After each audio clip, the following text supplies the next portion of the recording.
My Mother in Memory. My mother's name was Edna Aiken, and she was born in 1910 in the far northwest corner of Arkansas, Benton County, in a place the location of which I'm not sure of and never have been, near Decatur or Centerton, a town that may no longer exist, or not a town at all, just a rural place.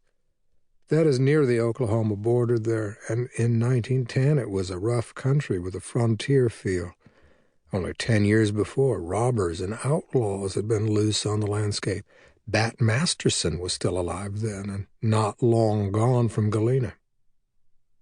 I remark on this not because of its susceptibility to romance, or because I think it makes my mother's life unique, but because it seems like such a long time ago now, and such a far-off and unknowable place, and because it is my mother, whom I knew very well, who links me to that foreignness, that other thing I don't know much about and never did. This is one quality of our lives with our parents that is often overlooked and so devalued. Our parents intimately link us, closeted as we are in our lives, to a thing we're not, forging a joined separateness and a useful mystery, so that even together with them we are also alone. The act of considering my mother's life is an act of love, and my incomplete memory of her life should not be thought of as incomplete love. I loved my mother the way a happy child does, thoughtlessly and without doubts. And when I became an adult, and we were adults who knew one another, we regarded each other highly. We could always say, "I love you," to clarify our complicated dealings without pausing. That seems perfect to me now, and did then. I've already said that my mother and my father were not a pair for whom history had much to offer. This might have had to do with not being rich, or with their both being country people and insufficiently educated, or with not being particularly aware of many things.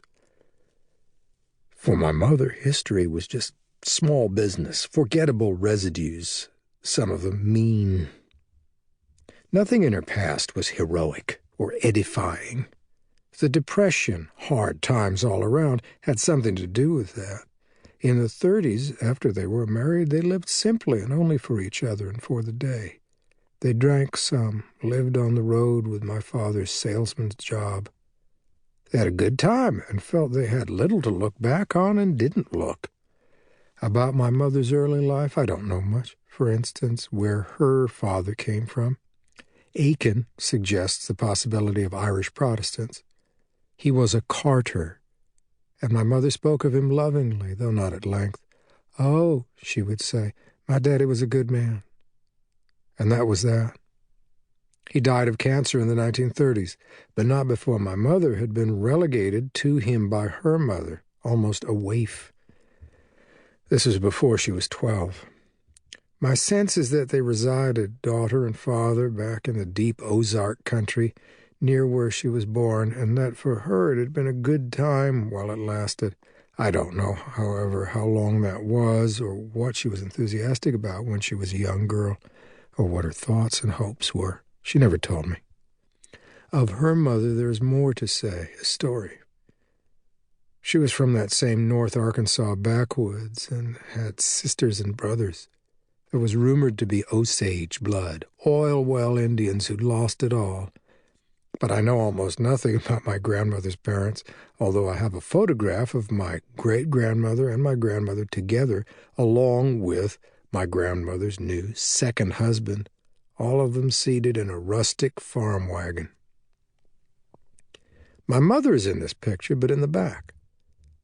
It is a photo posed in a studio, possibly in Fort Smith in the mid-20s. It is meant to be comic. My great-grandmother is old, grim, witchy-looking. My grandmother stern and pretty in a long beaver coat. My mother young with piercing dark eyes aimed straight at the camera. Nothing is particularly comic.